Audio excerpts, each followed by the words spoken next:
mga aninong bumabalot. Malinis ang langit kinabukasan, ngunit sa puso ni Amara ay may bahid ng kaba na hindi maipaliwanag. Nakatayo siya sa balkonahe ng lumang mansyon, pinagmamasdan ng kalsada, kung saan dumadaan ang mga karwaheng may dalang mga gulay at gatas mula sa bayan. Sa di kalayuan, nakita niyang papalapit si Don Alejandro sakay ng kanyang itim na kabayo.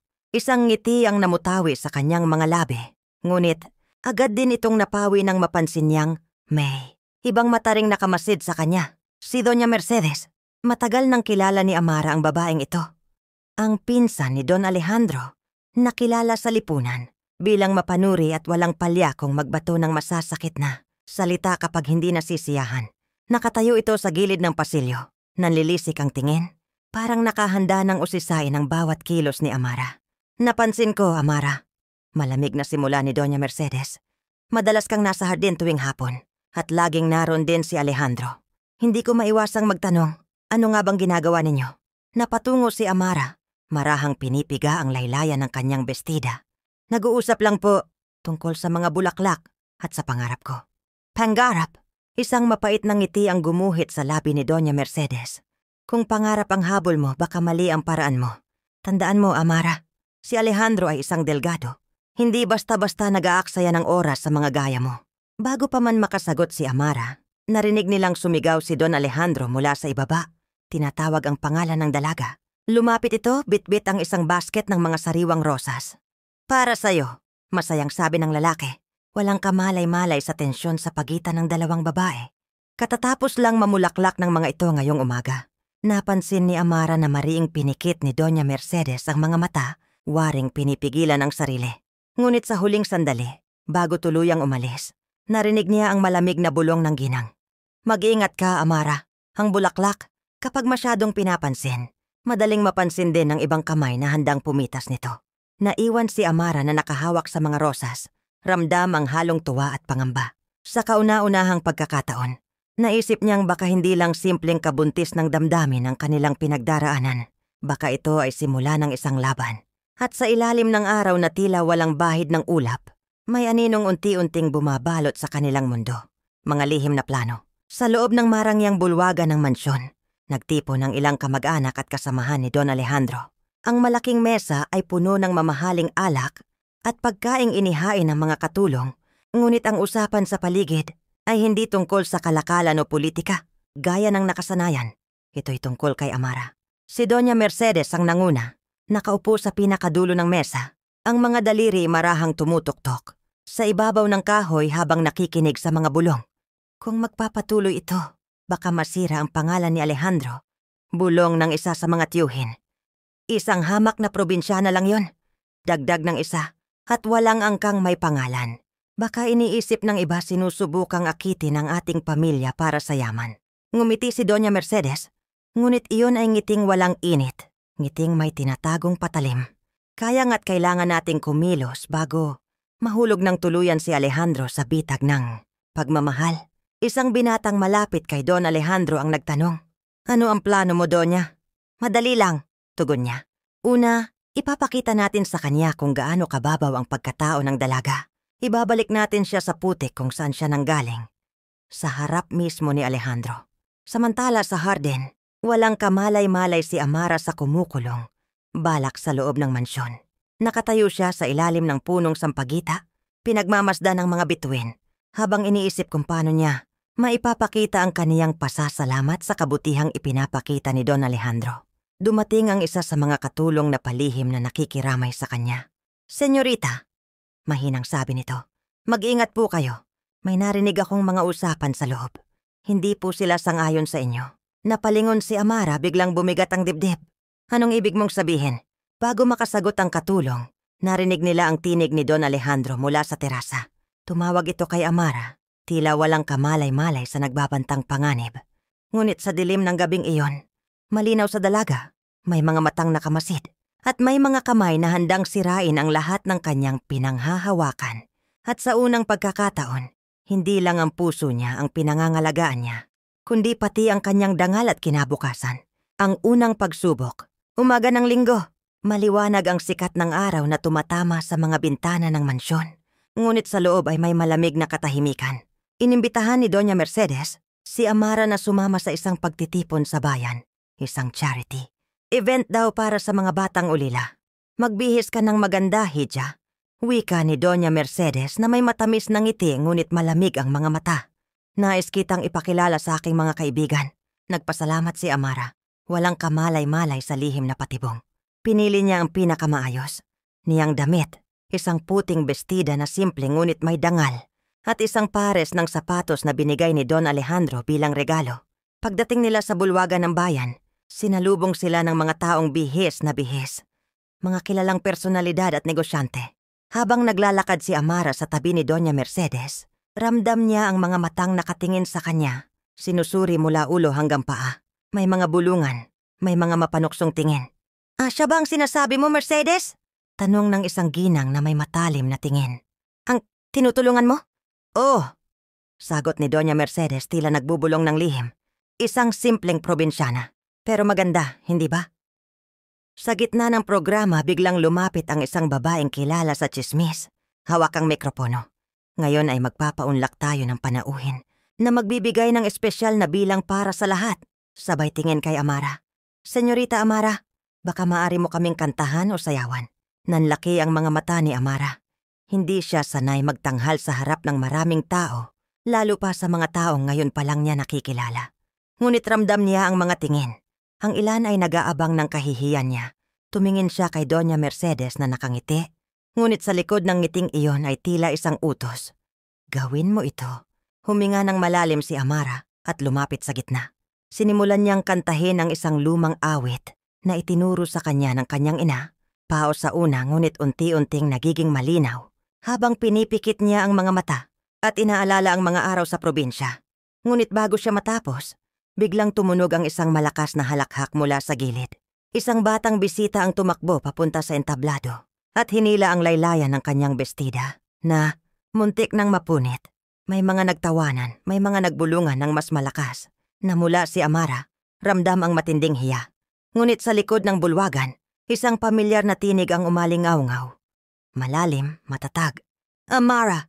Tawag ni Don Alejandro mabilis na lumapit sa kanya. Tinakpan nito ang kanyang balikat ng sarili niyang coat at hinarap ang lahat ng tao. Kung ito ang klase ng pagtanggap ninyo sa panauhin ko, mas mabuti pang umalis na kami. Tahimik ang lahat. Ngunit sa likod ng kanyang balikat, nakita ni Amara si Doña Mercedes at ang malamig na ngiti nito na tila nagsasabing, ito pa lang ang simula, mga anino sa likod ng nangiti. Tahimik ang biyahe pauwi mula sa bulwagan. Nakaupo si Amara sa likuran ng karwahe. Hawak-hawak ang coat ni Don Alejandro na nakabalot pa rin sa kanyang mga balikat. Ramdam niya ang bigat ng mga nangyari kanina. Ang hiya, ang mga matang mapanghusga, at ang malamig na ngiti ni Doña Mercedes na tila nanunuot hanggang buto. Sa harap si Don Alejandro ay hindi umiimik. Nakatanaw ito sa labas, ngunit halata sa tikas ng kanyang panga na may bumabagabag sa kanya. Sa wakas siya ay nagsalita. Mababa ang tinig ngunit may diin. Amara, may ipinataw bang obligasyon sa'yo si Mercedes kanina? Umiling si Amara. Wala po, Don Alejandro. Hinanyayahan lang niya ako. Akala ko'y pagtulong sa mga bata ang pakay. Napapikit si Don Alejandro at huminga ng malalim. Hindi ko gusto ang nangyari. May mga tao sa lipunang ito na masyadong malupit sa mga hindi nila kaure. Pagdating sa mansyon, agad na umalis si Doña Mercedes papunta sa kanyang silid. Hindi man lang lumingon. Naiwan sina Amara at Don Alejandro sa sala, tahimik na nag-uusap. Simula ngayon, wika ni Don Alejandro, hindi ka sasama sa anumang pagtitipon na hindi ko alam ang buong layunin. Ayokong maulit ang nangyari. Tumango si Amara, ngunit sa loob-loob niya, may mga tanong na gumugulo. Bakit tila may ibang motibo si Doña Mercedes? At bakit parang may itinatago rin si Don Alejandro sa kanyang mga kaibigan? Kinagabihan, habang nakaupo si Amara sa may bintana, nakita niya mula sa malayo si Doña Mercedes na may kausap sa hardin, isang lalaking nakaitim at mukhang nagmamadaling umalis matapos mag-abot ng maliit na supot. May lihim na nangyayari rito. Bulong ni Amara sa sarili. Hindi niya alam kung ano, ngunit ramdam niya na ang kaganapan. Sa bulwagan kanina ay hindi simpleng pangyayaring nagkataon. Isa itong babala at mas marami pang pagsubok ang darating. Ang lihim na sulat. Madaling araw, tahimik ang buong mansyon Maliban sa mahihinang yabag ng mga kasambahay na nagsisimulang maghanda ng almusal, nagising si Amara ng mas maaga kaysa karaniwan. May kung anong bigat sa kanyang dibdib na hindi niya maipaliwanag. Parang may paparating na hindi inaasahan. Naisipan niyang bumaba sa hardin upang maglakad-lakad. Ang malamig na simoy ng hangin ay bahagyang nagpakalma sa kanya. Ngunit sa bawat hakbang, naaalala niya ang tanawin kagabi. Si Doña Mercedes at ang lalaking nakaitim, tila nag-uusap ng palihim. Habang naglalakad sa gilid ng gazebo, napansin niya ang isang piraso ng papel na nakasingit sa pagitan ng mga bato sa sahig. Mapuputing gilid, ngunit bahagyang marumi sa alikabok. Dinampot niya ito at nakita ang manipis na tali na tila ginamit upang itali ito sa kung saan. Binuksan niya ang papel at sa loob ay nakasulat sa magaspang, ngunit malinaw na sulat kamay. Kung ayaw mong masaktan ng matanda, lumayo ka sa kanya. Hindi ka kabilang sa kanyang mundo. May mga matang nakatingin at hindi lahat ng ngiti ay totoo. Nanlamig ang kamay ni Amara. Mabilis niyang isinilid ang sulat sa bulsa at tumingin sa paligid. Walang tao, ngunit ramdam niya ang malamig na titig ng isang taong nagmamasid mula sa dilim. Bumalik siya sa loob ng mansyon. Pinilit gawing normal ang kanyang kilos. Ngunit sa loob-loob niya, may bumubulong na hindi niya maaaring ipaalam agad kay Don Alejandro ang sulat na yon. Baka mas mapanganib kung malaman niyang may nagbabantang tao sa paligid nila. Ngunit hindi rin niya maiwasang magtanong, sino ang may galit sa kanya? At bakit idinadamay si Don Alejandro? Sa ikalawang palapag mula sa hagdan, napansin niya si Doña Mercedes na nakatayo sa balkonahe. Nakatingin sa kanya na para bang alam ang lahat ng iniisip niya. Isang mapanuyang ngiti ang gumuhit sa labi nito bago ito naglakad palayo. Para kay Amara, malinaw na isang bagong kabanata ng panganib ang nagsisimula. Sa pagkakataong ito, hindi lang puso niya ang nakataya, pati ang buhay ng lalaking nagsimulang magmahal sa kanya. Sa likod ng saradong pinto, maghapon na pilit itinago ni Amara ang kabang kumakabog sa kanyang dibdib.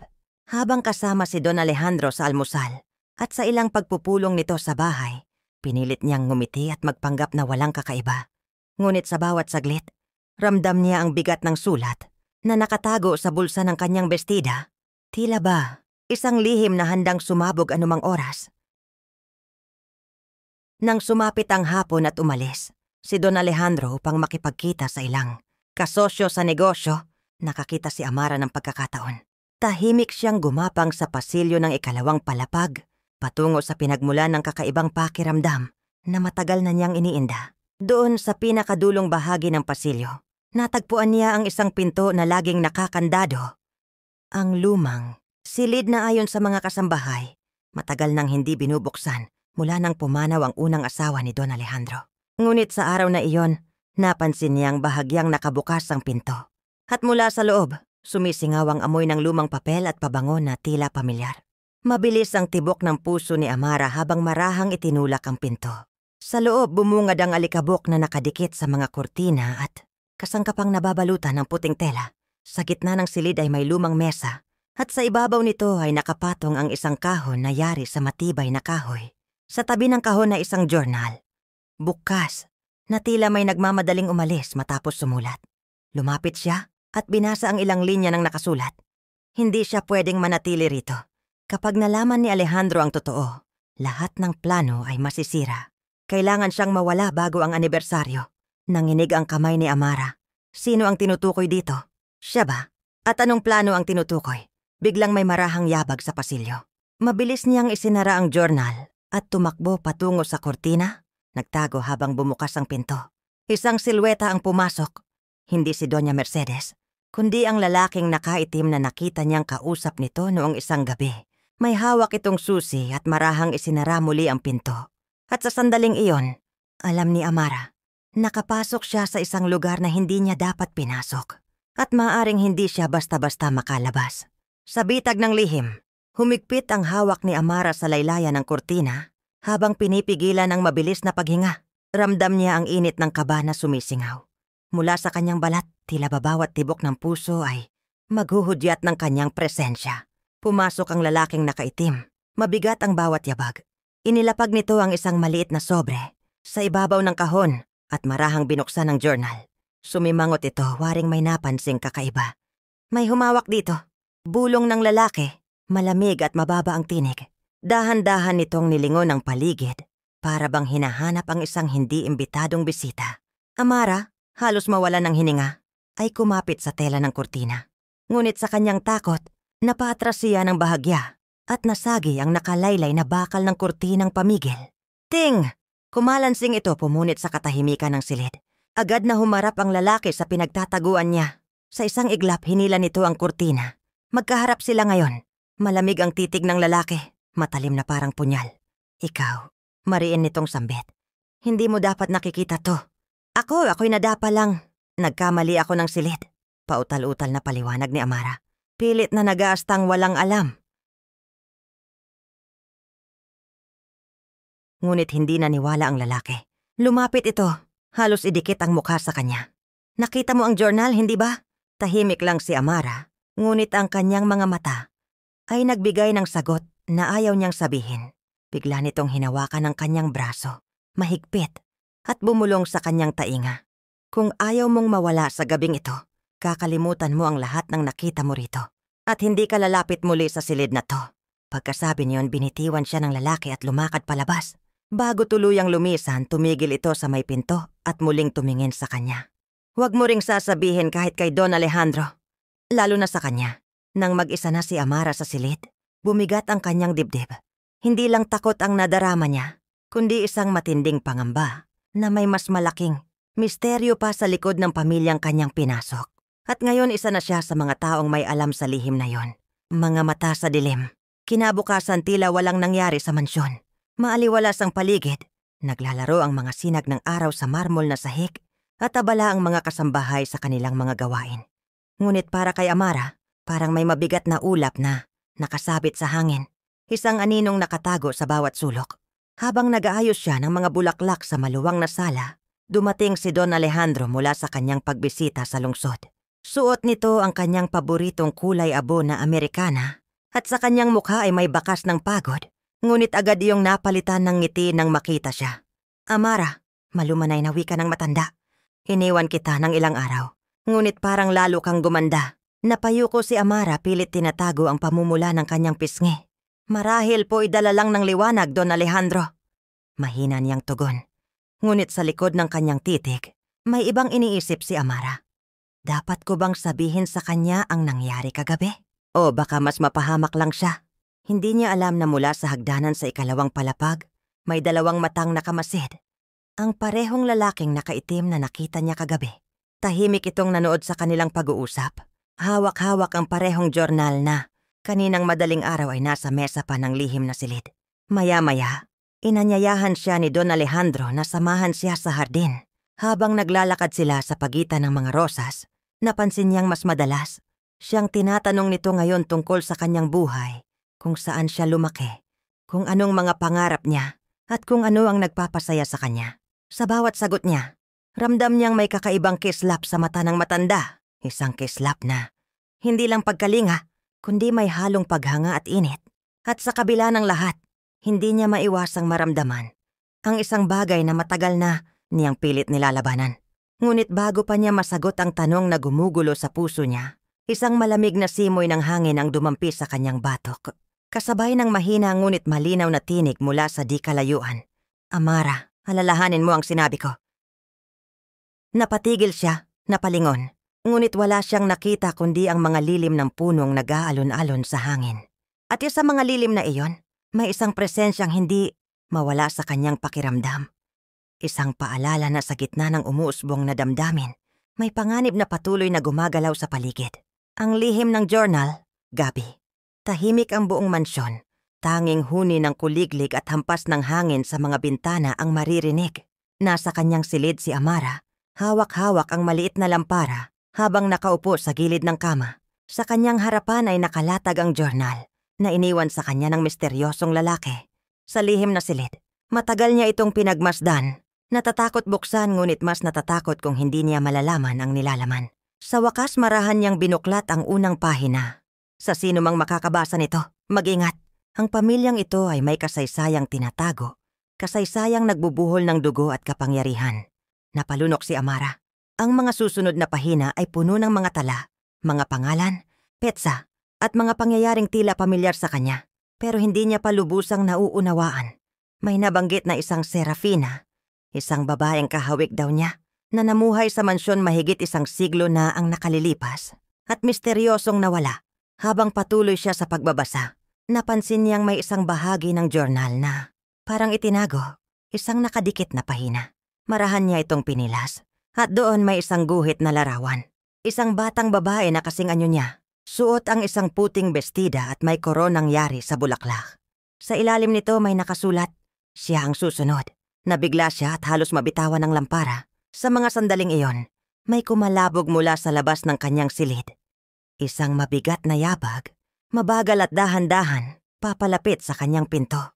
Amara, ang tinig ay mababa, garalgal, at tila nanggagaling sa mismong sahig. Agad niyang isinara ang journal at pinatay ang lampara. Huminto siya sa paghinga. Nakita niyang gumagalaw ang anino sa ilalim ng pintuan, hanggang sa tuluyang tumigil ang yabag. Ngunit bago siya makagalaw, marahang bumukas ang pinto, at sa manipis na liwanag mula sa pasilyo, nakita niya ang lalaking nakaitim. Nakangiti, hawak ang isa pang bagay. Isang lumang susi. Ang pintuan sa dilim, nanatiling nakapako ang tingin ni Amara sa lumang susi na nakahawak sa kamay ng lalaking nakaitim. Ang liwanag mula sa pasilyo ay lalong nagbigay ng kakaibang liwanag sa metal na tila kalawangin, ngunit may ukit na simbolo. Isang bulaklak na parang liryo, nakapulupot sa isang bilog. Para ito sa'yo. Mabagal na wika ng lalaki. Ang tinig ay may halong puwersa na parang inuutos at nagbababala. Ano ang ibig mong sabihin? Nanginginig ang boses ni Amara. Pilit pinipigilan ng kaba. Lumapit ang lalaki. Inilapag ang susi sa mesa at bahagyang yumuko upang magtama ang kanilang mga mata. Buksan mo ang pinto sa ilalim ng lumang hagdan. Doon mo matatagpuan ang mga kasagutan. Bago pa siya makapagtanong, biglang naglaho ang lalaki sa anino. Walang tunog ng yabag, walang bakas ng pag-alis, para bang hangin lamang ang dumaan.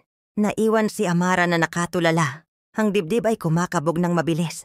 Kinabukasan, hindi niya mapigilan ang kuryosidad. Bit-bit ang lumang susi. Bumaba siya patungo sa pinakailalim ng mansyon. Ang hagdang iyon ay matagal na niyang napapansin, ngunit laging nakaharang ang isang aparador. Ngayon ay tila kusa itong naitulak palayo, na para bang may naghihintay sa kanya. Sa ilalim ng hagdan, isang mabigat na pintong gawa sa matandang kahoy ang bumungad. May ukit din itong liryo, pareho ng simbolo sa susi.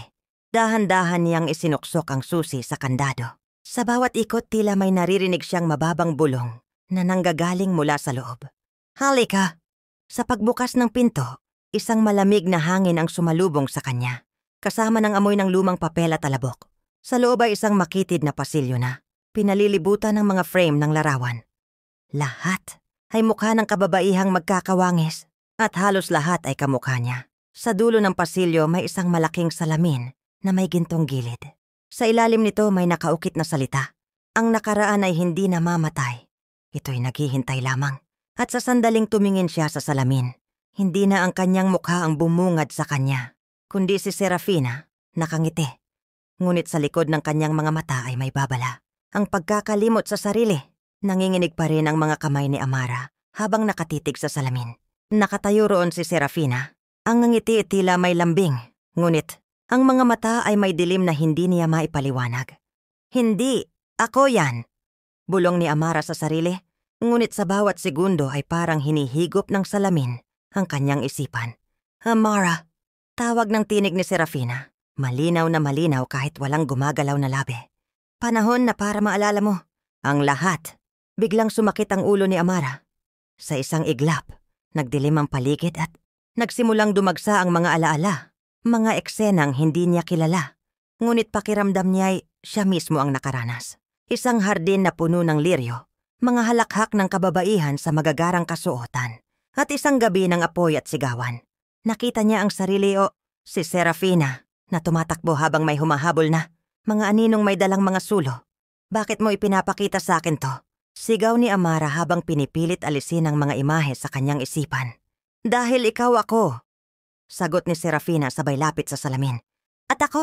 Ay ikaw. Parang may humawak sa balikat ni Amara mula sa likod. Sa paglingon niya walang tao. Ngunit sa kanyang batok ay ramdam niya ang malamig na hininga At sa tenga niya ay may bulong na pumapasok.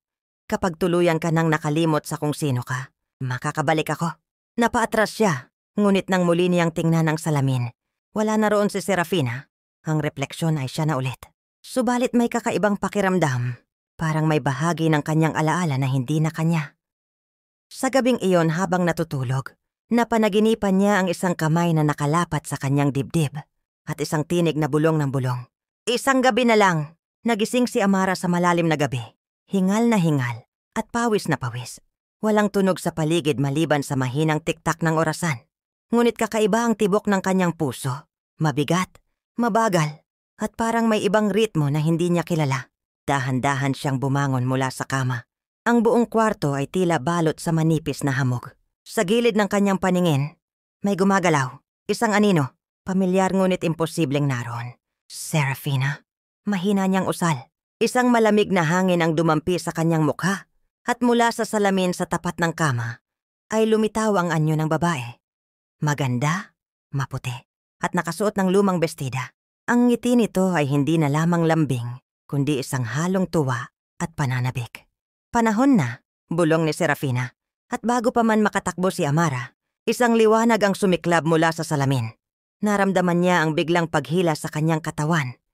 Tila ba, hinihigop siya papasok sa loob ng salamin. Ang kanyang paningin ay nagdilim at sa halip na malamig na sahig ng kanyang kwarto, naramdaman niya ang malambot na damuhan sa ilalim ng kanyang mga paa. Nasaan ako? Hingal niyang tanong. Ngunit nang tumingin siya sa tubig ng isang maliit na lawa sa kanyang harapan, muntik siyang mapasigaw. Ang refleksyon ay hindi na siya. Ang mukha niya ay mukha ni Serafina. At mula sa kawalan, narinig niya ang tinig nito. Mas malinaw kaysa dati. Hindi ka na mag-iisa, Amara. Mula ngayon, iisa na tayo. Sa parehong sandali, isang mainit na enerhiya ang bumalot sa kanyang katawan. Ramdam niya ang lakas na hindi niya kailanman taglay. Noon, parang kaya niyang utusan ng hangin at ang mga dahon ay sumasayaw sa kanyang hininga. Ngunit kasabay nito, may malamig na sigaw sa likod ng kanyang isipan. Isang sigaw na hindi kanya. Bago pa siya makapag-isip, isang matandang lalaki na nakasuot ng itim ay lumitaw mula sa dilim. Ang mga mata nito ay tila kumikislap sa ilalim ng buwan. Serafina, sabi nito na may halong pangungutya. Akala ko ba hindi ka nababalik? Ngunit hindi siya ang sumagot, kundi ang tinig mula sa loob niya. Hindi ako bumalik dahil hindi ako umalis. Ang matandang kaaway. Nanigas si Amara sa kinatatayuan niya habang pinagmamasdan ang matandang lalaki. Ang kanyang presensya ay mabigat, parang ang mismong hangin sa paligid ay naging mas malamig at mas makapal. Ang mga mata nito, matalim at kulay abo, ay nakatitig sa kanya na para bang kaya nitong basahin ang bawat lihim na nakabaon sa kanyang kaluluwa. Hindi ka na nagbago. Sambit ng matanda. Ang tinig ay parang mabagal na pag-ukit sa bato. Lorenzo, sagot ng tinig ni Serafina mula sa loob ni Amara. Gumalaw ang labi ni Amara. Ngunit alam niyang hindi iyon siya ang nagsasalita. Matagal na kitang hinahanap. Panahon na para tapusin ang sinimulan mo. Dagdag ni Serafina. Tumawa si Lorenzo, isang mababa, malamig, at nakakasindak na halakhak. At ano naman ang magagawa mo? Isa ka ng alaala, isang multo na nakatali sa isang mortal na hindi naman naiintindihan ng laban na kanyang pinasok. Naramdaman ni Amara ang biglang pag-init sa kanyang mga kamay. Nang tingnan niya ito, may mga mumunting alon ng liwanag na sumisiklab mula sa kanyang mga daliri, parang mga alitap-tap na naglalaban sa dilim. Hindi ako nag-iisa ngayon. Sagot ni Serafina mula sa loob niya. Siya ang magiging susi. Nagbago ang ekspresyon ni Lorenzo. Mula sa panlilibak, ay napalitan ito ng isang bahagyang pagkabahala. Kung ganun, dapat ko na siyang alisin bago pa maging huli ang lahat. Bago pa makakilos si Amara, hinugot ng matanda mula sa kanyang balabal ang isang itim na pamalo na may pulang kristal sa dulo.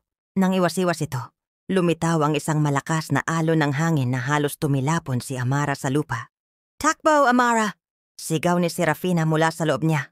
Ngunit kahit gusto niyang tumakbo, may isang puwersang humaharang sa kanyang mga paa. Tila ba may mga ugat na sumulpot mula sa lupa at yumakap sa kanya. Wala ka ng takas, bulong ni Lorenzo habang papalapit. Ang pamalo'y kumikislap ng mas maliwanag. Kapag natanggal na kita sa katawan niya, mawawala na ang huling pagkakataon mong magbalik. Sa huling sandali bago sumapit ang pamalo sa kanyang noo, isang nakakabulag na liwanag ang sumabog. Mula sa dibdib ni Amara, naramdaman niya ang isang matinding paghila. Hindi papunta sa dilim, kundi pataas, sa isang lugar na parang walang hangganang liwanag at init. At doon niya unang narinig ang isang tinig na hindi Serafina, hindi rin kanya, isang tinig na puno ng kapangyarihan at tawa. Amara, oras na para malaman mo ang totoo. Ang susi ng liwanag. Pagdilat ni Amara, wala na siyang nakikitang gubat. Wala na rin si Lorenzo. Ang paligid ay napupuno ng purong liwanag na hindi nakasisilaw. Bagkus ay nagbibigay ng kakaibang kapanatagan. Pakiramdam niya ay nakalutang siya sa gitna ng walang hanggan. Mula sa harapan niya, unti-unting nabuo ang anyo ng isang babae na tila gawa sa mismong liwanag. Mahaba ang buhok na kumikislap na parang gintong sinulid at sa kanyang mga mata ay may lalim ng kalangitan. Amara, wika nito. Ako si Celestina, tagapangalaga ng susi ng liwanag. Hindi makapagsalita si Amara.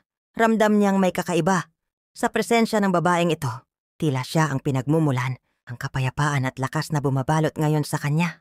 Matagal nang itinakda na ikaw ang magdadala ng susi. Patuloy ni Celestina. Ang kapangyarihang iyon ay hindi basta armas, kundi isang tipan, isang pangako na nagmumula sa pinakadalisay na hangarin.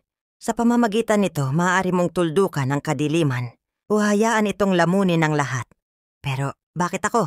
Mahina at naguguluhang tanong ni Amara. Lumapit si Celestina at idinampi ang kamay sa dibdib ni Amara. Mula roon, isang mainit na sigla ang dumaloy at sa kanyang paningin ay bumukas ang mga alaala. Mga nakaraang buhay na hindi niya alam na kanya pala. Nakita niya ang isang batang babae na nagligtas ng isang buong baryo mula sa baha. Isang binatang handang isakripisyo ang sarili para sa isang kaibigan at isang mandirigmang babaeng humarap sa isang dambuhalang halimaw upang iligtas ang mga inosente. Sa bawat buhay mo, sabi ni Celestina, pinipili mong maglingkod kaysa mga api. Iyan ang dahilan kung bakit ikaw ang napili. Biglang yumanig ang liwanag at isang malakas na kulog ang umalingaw-ngaw. Sa gilid ng liwanag ay nagsimulang pumasok ang anino.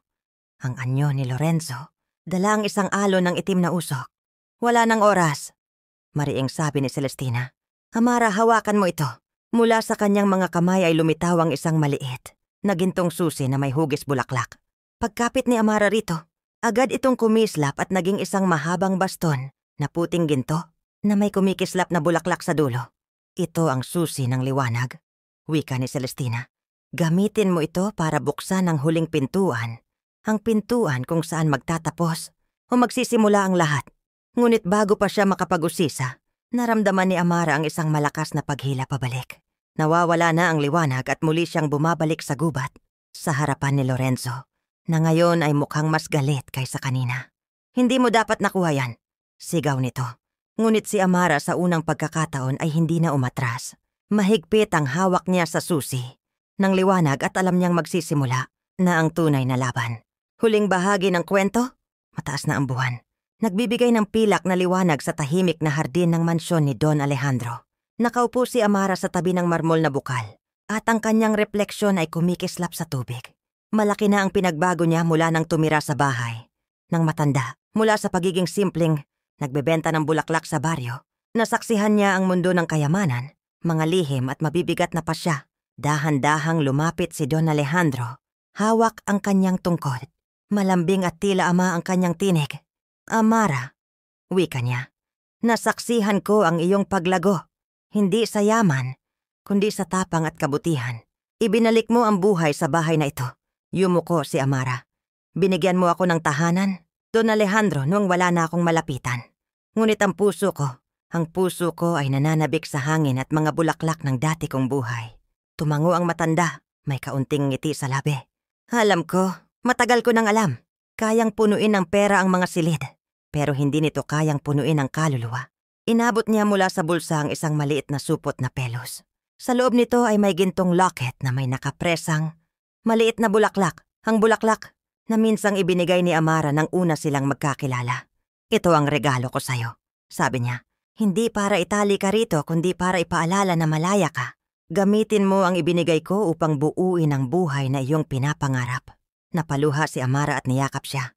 Sa sandaling iyon, hindi sila ang dalagang bulaklak at ang mayamang matanda. Sila'y dalawang kaluluwang nagtagpo at naging magkaibigan sa paraang hindi inaasahan. Kinabukasan umalis si Amara sa mansyon. Bumalik siya sa kanyang baryo at ginamit ang regalo ni Don Alejandro upang magtayo ng maliit na tindahan na puno ng bulaklak, musikay at mga aklat. At kahit hindi na siya namuhay sa karangyaan, siya'y nabuhay sa kapayapaan, napapalibutan ng mga kulay at halimuyak na pinakamamahal niya. Si Don Alejandro na may madalas magpadala ng mga liham na may tatak ng nakapresang bulaklak at palaging ngumingiti si Amara sa tuwing matatanggap ito. Naaalala ang lalaking minsang nagbukas ng pinto para sa isang mahirap na dalaga at sa paggawa nito pinalaya siya. Thank you for listening.